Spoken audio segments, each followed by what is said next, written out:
Magandang umaga sa inyo lahat.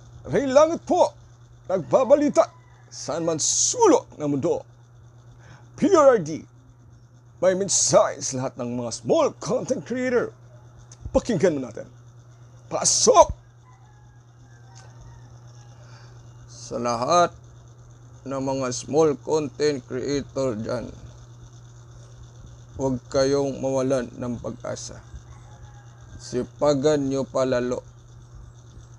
My prayers will lead you to your success.